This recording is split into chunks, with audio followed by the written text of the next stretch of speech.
Hello friends, welcome to Kannan info Tamil. நம்ம இன்னைக்கு என்ன டாபிக் பார்க்க போறோம் அப்படின்னா, ரெண்டு முக்கியமான டிஃபென்ஸ் அப்டேட் இந்த வீடியோல பார்க்க போறோம். முதல் டிஃபென்ஸ் அப்டேட், சமீப காலமா அமெரிக்கா இந்தியாவுடன் இணைந்து ஆயுதங்கள் தயாரிப்பதுல அதிக முனைப்பு காட்டி வர்றாங்க. அமெரிக்கா B21 ரைடர் அப்படிங்கிற ஒரு ஸ்டெல்த் தொழில்நுட்பம் கொண்ட லாங் ரேஞ்ச் ஸ்ட்ரைக் பாமர் விமானத்தை தயாரிச்சு வந்துகிட்டு இருக்காங்க. இந்த ப்ராஜெக்ட்ல இந்தியாவையும் இணைந்து கொள்ளுமாறு அழைப்பு விடுத்திருக்காங்க. எதற்காக அமெரிக்கா இந்த B21 ரைடர் விமான தயாரிப்புல இந்தியாவையும் இணைத்துக் கொள்வதற்கு முயற்சி செய்றாங்க. B21 ரைடர் விமானத்தோட சிறப்பு அம்சங்கள் மற்றும் செயல்திறன் என்ன, இந்தியா இந்த B21 ரைடர் ப்ராஜெக்ட்ல இணையலாமா இணையக்கூடாதா அப்படிங்கிறது குறித்து பார்க்கலாம். இரண்டாவது அப்டேட், துருக்கி TFX கான் அப்படிங்கிற ஒரு 5th ஜெனரேஷன் ஃபைட்டர் ஜெட் விமானத்தை டெவலப் செய்து வந்துகிட்டு இருக்காங்க. சில நாட்களுக்கு முன்பு துருக்கி தன்னுடைய கான் ஃபைட்டர் ஜெட் விமானத்தோட ரோல் அவுட்ட நடத்தினாங்க. இதனை தொடர்ந்து நிறைய நபர்கள் துருக்கியை பாத்தீங்களா எவ்வளவு சீக்கிரமா ஒரு 5th ஜெனரேஷன் ஃபைட்டர் ஜெட் விமானத்தை டெவலப் செஞ்சிட்டாங்க அப்படின்னு இந்தியாவை கிண்டல் செஞ்சு வந்துகிட்டு இருந்தாங்க. இந்த சூழ்நிலையில துருக்கியின் கான் ஃபைட்டர் ஜெட் விமான ப்ராஜெக்ட் குறித்து சில முக்கியமான விஷயங்கள் வெளிவந்திருக்கு. அது என்ன, துருக்கி எதற்காக இப்படி அவசர கதியில இந்த கான் ஃபைட்டர் ஜெட் விமானத்தை டெவலப் செய்து வந்துகிட்டு இருக்காங்க, இந்த விமானம் உண்மையிலே ஒரு 5th ஜெனரேஷன் ஃபைட்டர் ஜெட் விமானம் தானா அப்படிங்கிறது குறித்து நம்ம டீடைலா இந்த வீடியோல பார்க்கலாம். நம்ம சேனல்ல டிஃபென்ஸ் மற்றும் ஜியோபாலிட்டிக்ஸ் சம்பந்தமா தினம் ஒரு வீடியோ பப்ளிஷ் பண்ணிட்டு இருக்கோம். உங்களுக்கு நம்ம சேனல்ல பப்ளிஷ் பண்ணக்கூடிய வீடியோஸ் பிடிச்சிருந்துச்சுன்னா சேனலை சப்ஸ்கிரைப் பண்ணி சப்போர்ட் பண்ணுங்க. நீங்க பண்ற ஒவ்வொரு சப்ஸ்கிரிப்ஷனும் எனக்கு அடுத்தடுத்த வீடியோஸ் போடுறதுக்கு ஒரு மோட்டிவேஷனா இருக்கும். இந்த வீடியோல நிறைய இன்ட்ரெஸ்டிங் ஃபேக்ட்ஸ் இருக்கு ஃப்ரெண்ட்ஸ், அதனால வீடியோவை ஸ்கிப் பண்ணாம கடைசி வரைக்கும் பாருங்க. அமெரிக்க விமானப்படையில தற்போதைய நிலையில ராக்வெல் B1 லான்ச்சர் மற்றும் B2 ஸ்பிரிட் அப்படிங்கிற ரெண்டு விதமான பாமர் விமானங்கள் பயன்பாட்டில் இருந்து வருது. இந்த பாமர் விமானங்களை 2040வது வருடத்துக்குள் ரீப்ளேஸ் செய்வதற்கு அமெரிக்கா திட்டமிட்டிருக்காங்க. இதற்காக தொடங்கப்பட்ட திட்டம் தான் இந்த B21 ரைடர் விமான டெவலப்மெண்ட் ப்ராஜெக்ட். இந்த ப்ராஜெக்ட அமெரிக்கா 2015வது வருடத்துல இருந்தே டெவலப் செய்து வந்துகிட்டு இருக்காங்க. இந்த வருடத்தோட இறுதிக்குள் இந்த B21 ரைடர் விமானத்தோட முதல் பறத்தலை நடத்துவதற்கு அமெரிக்கா திட்டமிட்டிருக்காங்க. 2027வது வருடத்துக்குள் இந்த விமானத்தை தன் விமானப்படையில் இணைப்பதற்கு அமெரிக்கா திட்டமிட்டிருக்காங்க. அமெரிக்கா 100 முதல் 145 B21 ரைடர் விமானங்களை தன்னுடைய விமானப்படையில் இணைப்பதற்கு திட்டமிட்டிருக்காங்க. இந்த விமானம் அமெரிக்காவின் நார்த்ரப் க்ரூமன் நிறுவனத்தால் தயாரிக்கப்பட்டு வருது. இந்த சூழ்நிலையில அமெரிக்கா இந்த B21 விமானங்களை தன்னுடைய நட்பு நாடுகளுக்கு கொடுப்பதற்கு முன் வந்திருக்காங்க. குறிப்பா சொல்லணும் அப்படின்னா ஆஸ்திரேலியா, ஜப்பான், பிரிட்டன், இந்தியா போன்ற நாடுகளுக்கு கொடுப்பதற்கு முன் வந்திருக்காங்க. அமெரிக்கா இந்த விமானங்களை தன்னுடைய நட்பு நாடுகளுக்கு கொடுப்பதற்கு என்ன காரணம் சொல்றாங்கன்னா, சீனாவுக்கு எதிராக தன்னுடைய நட்பு நாடுகளின் தாக்கும் திறனை அதிகரிப்பதற்காக இந்த B21 ரைடர் விமானங்களை கொடுப்பதா சொல்றாங்க. ஆனா உண்மையான காரணம் என்னன்னா, இந்த B21 ரைடர் விமானத்தை டெவலப் செய்யறதுக்கு ஆன செலவு மிகவும் அதிகம். 2022வது வருடத்தோட நிலவரத்தின்படி ஒரு B21 ரைடர் விமானத்தோட விலை 700 மில்லியன் அமெரிக்க டாலர். இதற்கு காரணம், அமெரிக்கா இந்த விமானத்தை தயாரிப்பதற்கு பலவிதமான ஆராய்ச்சிகளை செஞ்சிருக்காங்க. இந்த B21 ரைடர் விமானம் தான் உலகின் முதல் 6ஆம் தலைமுறை ஸ்டெல்த் பாமர் விமானம். இந்த விமானத்துல பல்வேறு விதமான சிறப்பு அம்சங்கள் இருக்கு. ஆனா இந்த விமானத்தோட விலை மிகவும் அதிகம். தன்னுடைய நட்பு நாடுகளை இந்த விமான தயாரிப்புல இணைத்துக் கொள்வதன் மூலம் விமானத்தை தயாரிக்க ஆகும் செலவை குறைப்பதற்கு அமெரிக்கா முயல்றாங்க. இதன் காரணமாக தான் தன்னுடைய நட்பு நாடுகளுக்கு அமெரிக்கா இந்த B21 ரைடர் விமானத்தை கொடுப்பதற்கு முன் வந்திருக்காங்க. இந்தியாவுக்கு இந்த B21 ரைடர் விமானத்தை கொடுப்பதற்கு முக்கியமான காரணம், இந்தியா தன்னுடைய ஆயுத தேவைகளுக்கு பெருமளவு ரஷ்யாவை நம்பி இருக்காங்க. இந்திய படையில் பயன்பாட்டில் உள்ள ஆயுதங்கள்ல கிட்டத்தட்ட 45% ரஷ்யாவிடம் இருந்து இறக்குமதி செய்யப்பட்டது. தற்போது உக்ரைன் ரஷ்யா போர் வந்த பொழுது இந்தியா ரஷ்யாவுக்கு ஆதரவா செயல்பட்டு வந்துகிட்டு இருக்காங்க. இது அமெரிக்காவை ஒரு பக்கம் எரிச்சலடைய செஞ்சாலும் இந்தியாவை பகைச்சுக்கிட்டா சீனாவுக்கு எதிரா இந்திய பெருங்கடல் பகுதியில ஒரு வலுவான நாட்டை இழக்க நேரிடும் அப்படின்னு அமைதியா இருக்காங்க. இந்தியாவை ரஷ்ய ஆயுதங்களை வாங்க விடாமல் தடுப்பதற்கு தான் இது போன்ற ஆஃபர்களை இந்தியாவுக்கு கொடுக்கறாங்க.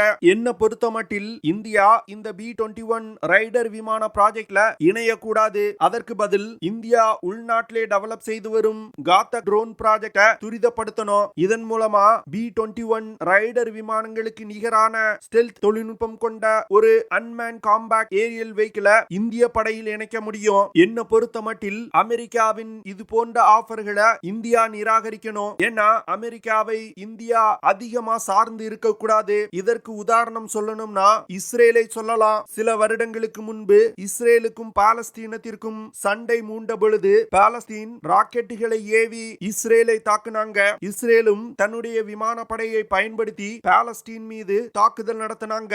பாலஸ்தீன் இஸ்ரேல் மீது செலுத்திய ராக்கெட்டுகளை தன்னுடைய அயன் டோம் சிஸ்டத்தை பயன்படுத்தி இஸ்ரேல் தாக்கி அழிச்சாங்க. அமெரிக்கா முதல்ல இருந்தே இஸ்ரேலை சண்டையை கைவிடுமாறு சொல்லி வந்தாங்க. ஒரு கட்டத்துல அமெரிக்கா என்ன சொன்னாங்கன்னா, நீங்க சண்டையை நிறுத்தலன்னா உங்க அயன் டோம் ஏர் டிஃபென்ஸ் சிஸ்டத்துல பயன்படுத்தப்படும் இன்டர்செப்டார் மிசைல் சப்ளையை நிறுத்திடுவோம் அப்படின்னு சொன்னாங்க. அதாவது இந்த அயன் டோம் ஏர் டிஃபென்ஸ் சிஸ்டத்தை அமெரிக்கா மற்றும் இஸ்ரேல் நாடுகள் இணைந்து உருவாக்கி இருக்காங்க. இந்த சிஸ்டத்துல பயன்படுத்தப்படும் இன்டர்செப்டார் மிசைல்கள் அமெரிக்காவில் தயாரிக்கப்பட்டு வருது. அந்த விஷயத்தை பயன்படுத்தி இஸ்ரேலை மிரட்டி யுத்தத்தை நிறுத்தினாங்க. இது போன்ற நிலை வரும் காலத்துல இந்தியாவுக்கும் ஏற்பட வாய்ப்பு இருக்கு. அதனால அமெரிக்காவை எந்த காலத்திலும் நம்ப கூடாது. அமெரிக்கா தயாரித்து வரும் இந்த B21 ரைடர் விமானங்கள் குறித்து மிகவும் குறைவான தகவல்களே தற்போது வெளிவந்திருக்கு. B21 ரைடர் விமானத்தினால ரீஃபியூல் செய்யாமல் தொடர்ந்து 4000 கிலோமீட்டர் தூரம் வரைக்கும் பறக்க முடியும். தற்போதைய நிலையில அமெரிக்காவின் F-35 ஃபைட்டர் ஜெட் விமானத்தினால 1500 கிலோமீட்டர் தூரம் வரைக்கும் பறக்க முடியும். அப்போ ஒரு 3 F-35 விமானங்கள் பறக்கக்கூடிய தூரத்தை இந்த ஒரே B21 ரைடர் விமானம் பறக்குது. அது மட்டும் இல்லாம இந்த விமானத்துல அதிக எடை கொண்ட பாம்ஸ், கிளஸ்டர் யூனிட்ஸ், மிசைல்ஸ் போன்றவற்றை எடுத்து சென்று தாக்குதல் நடத்த முடியும். இந்த B21 ரைடர் விமானத்துல இன்டர்னல் வெப்பன் பேஸ் சிஸ்டம் இருக்கு. இதனால விமானத்தோட உள்புறத்துல பாம்ஸ், மிசைல்ஸ் போன்ற ஆயுதங்களை சேமிச்சு வைக்க முடியும். இதனால B21 ரைடர் விமானத்தோட ஸ்டெல்த் திறன் மிகவும் அதிகமா இருக்கும். B21 ரைடர் விமானங்கள்னால அதிகபட்சமா 50,000 அடி உயரத்திற்கு மேல பறக்க முடியும். இந்த விமானத்துல ஸ்டெல்த் திறன் இருக்கிறதுனால எந்த ஒரு ரடார் சிஸ்டத்தினாலையும் இந்த விமானத்தை கண்டுபிடிக்க முடியாது. இது போன்ற பல சிறப்பு அம்சங்கள் இந்த B21 ரைடர் விமானத்துல இருக்கு. அடுத்த அப்டேட், துருக்கி தயாரித்து வரும் TFX கான் ஃபைட்டர் ஜெட் விமானத்தோட ரோல் அவுட்ட சமீபத்துல நடத்தினாங்க. இதனை தொடர்ந்து இந்த வருடத்தோட இறுதிக்குள் கான் ஃபைட்டர் ஜெட் விமானத்தோட முதல் பறத்தலை நடத்துவதற்கு துருக்கி திட்டமிட்டிருக்காங்க. ஆனா துருக்கி அவசர கதியில இந்த கான் ஃபைட்டர் ஜெட் விமானத்தை டெவலப் செய்து வந்து கொண்டிருந்தாலும் இந்த விமான தயாரிப்புல பல பிரச்சனைகள் இருப்பதா சொல்லப்படுது. சமீபத்துல துருக்கி அதிபர் எர்டோகன் கான் ஃபைட்டர் ஜெட் விமானத்துல இணையும்படி தன்னுடைய நட்பு நாடுகளுக்கு அழைப்பு விடுத்திருந்தாரு. இதற்கு முக்கியமான காரணம் துருக்கியுடைய பொருளாதார நிலை. தற்போதைய நிலையில துருக்கி நாட்டுல வரலாறு காணாத இன்ஃப்ளேஷன் இருக்கு. இதனால பொருட்களின் விலை மிகவும் அதிகமாயிருக்கு. அது மட்டும் இல்லாம துருக்கி கடந்த மார்ச் மாதம் வரைக்கும் கிட்டத்தட்ட 476 பில்லியன் அமெரிக்க டாலர்களை கடன் வாங்கியிருக்காங்க. துருக்கியின் கடன் தொகை தொடர்ந்து அதிகரிச்சுக்கிட்டே வந்துகிட்டு இருக்கு. கடந்த 12 மாதங்கள்ல மட்டும் துருக்கி 250 பில்லியன் அமெரிக்க டாலர்களை கடன் வாங்கியிருக்காங்க. இந்த சூழ்நிலையில துருக்கி டெவலப் செய்து வரும் Khan 5th generation fighter jet விமான ப்ராஜெக்ட்லயும் நிதி நெருக்கடி ஏற்பட்டிருக்கு. இதன் காரணமா தான் துருக்கி அதிபர் Erdogan Kaan 5th generation fighter jet விமான ப்ராஜெக்ட்ல இணையும்படி தன்னுடைய நட்பு நாடுகளுக்கு அழைப்பு விடுத்திருக்காரு. Kaan 5th generation fighter jet விமான ப்ராஜெக்ட்ல அசர்பைஜான் இணைய உள்ளதா துருக்கி சொல்லி வந்துகிட்டு இருக்காங்க. மேலும் பாகிஸ்தானை இந்த ப்ராஜெக்ட்ல இணைப்பது குறித்து பேச்சுவார்த்தைகள் நடைபெற்று வருவதா செய்திகள் வெளிவந்திருக்கு. இதுல அசர்பைஜான் எண்ணெய் வளம் மிக்க நாடு. அந்த நாட்டிடம் பணம் இருக்கு. அதனால இந்த Kaan 5th generation fighter jet விமான ப்ராஜெக்ட்ல அவங்களால இன்வெஸ்ட் செய்ய முடியும். ஆனா இப்போ பிச்சை எடுத்துட்டு இருக்க பாகிஸ்தான் இந்த கான் ஃபைட்டர் ஜெட் விமான ப்ராஜெக்ட்ல இணைவதன் மூலம் துருக்கிக்கு எந்த ஒரு நன்மையும் கிடைக்காது. மாறுதலா துருக்கி பல பிரச்சனைகளை சந்திக்க வேண்டிய நிலை இருக்கும். துருக்கி பாகிஸ்தானிடமிருந்து என்ன எதிர்பார்க்கறாங்கன்னா, JF-17 விமானத்தை சீனாவுடன் இணைந்து பாகிஸ்தான் டெவலப் செய்த பொழுது சில முக்கியமான விஷயங்களை சீனாவிடமிருந்து பாகிஸ்தான் தெரிஞ்சிருக்கலாம். அந்த விஷயங்களை தங்களிடம் பகிர்ந்து கொள்வதற்காக தான் பாகிஸ்தானை துருக்கி இந்த ப்ராஜெக்ட்ல இணைக்கிறாங்க அப்படின்னு சொல்லப்படுது. ஆனா சீனா பாகிஸ்தான் தயாரிப்பு தயாரிப்புல உருவாக்கப்பட்ட JF-17 விமானம் மிகவும் மோசமான விமானம். சமீபத்துல கூட வியட்நாம் இந்த விமானத்தை வாங்கிய 5 வருடங்கள்ல அதை கிரவுண்ட் செஞ்சிட்டாங்க. பாகிஸ்தான் இன்ஜினியர்களால் JF-17 விமானத்துல ஏற்படக்கூடிய பிரச்சனைகளை சரி செய்ய முடியல அப்படின்னு அவங்க சொல்றாங்க. இந்த சூழ்நிலையில பாகிஸ்தானை இந்த கான் ஃபைட்டர் ஜெட் விமான ப்ராஜெக்ட்ல இணைச்சாங்கன்னா அந்த விமானத்தோட செயல்திறன் எப்படி இருக்கும் அப்படின்னு நீங்களே புரிஞ்சுக்கங்க. டர்க்கிஷ் ஏரோஸ்பேஸ் நிறுவனம் இந்த கான் ஃபைட்டர் ஜெட் விமானம் டிசம்பர் 27, 2023ல தன்னுடைய முதல் பறத்தலை மேற்கொள்ளும் அப்படின்னு அறிவிச்சிருக்காங்க. அது மட்டும் இல்லாம ஒரு கான் ஃபைட்டர் ஜெட் விமானத்தோட விலை $100 மில்லியன் அப்படின்னு துருக்கி அறிவிச்சிருக்காங்க. துருக்கி முதற்கட்டமா 20 கான் ஃபைட்டர் ஜெட் விமானங்களை தயாரித்து தன்னுடைய விமானப்படையில 2028 வருடத்துக்குள் இணைப்பதற்கு திட்டமிட்டிருக்காங்க. துருக்கி தற்போது ஒரு விமானத்தோட விலை $100 மில்லியன் அப்படின்னு முடிவு பண்ணிருக்காங்க. ஆனா அது 2029 வருடம் மற்ற நாடுகளுக்கு விற்பனை செய்யும் பொழுது இதை விட விலை அதிகமா இருக்கும் அப்படின்னு டிஃபென்ஸ் எக்ஸ்பர்ட் சொல்றாங்க. துருக்கி ஒரு மாதத்திற்கு ஒரு கான் ஃபைட்டர் ஜெட் விமானத்தை தயாரிப்பதன் மூலம் ஒரு வருடத்திற்கு $2.4 பில்லியன் வருமானத்தை ஈட்டலாம் அப்படின்னு திட்டமிட்டிருப்பதா துருக்கி அரசாங்கம் சொல்லி வர்றாங்க.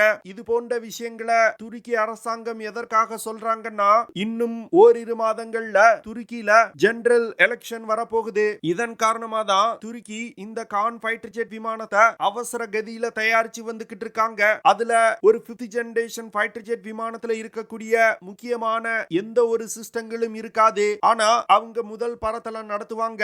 சாதாரண பொதுமக்களுக்கு அந்த விமானத்துல இருக்கக்கூடிய சிஸ்டங்கள் குறித்து தெரிய வராது. ஆனா துருக்கி வெற்றிகரமா ஒரு 5th ஜெனரேஷன் ஃபைட்டர் ஜெட் விமானத்தை உருவாக்கிட்டாங்க அப்படிங்கிற ஒரு பெயர் வரும். இந்த பேருக்காக தான் துருக்கி அவசர கதியில இந்த Kaan 5th generation fighter jet விமானத்தை டெவலப் செய்து வந்துகிட்டு இருக்காங்க.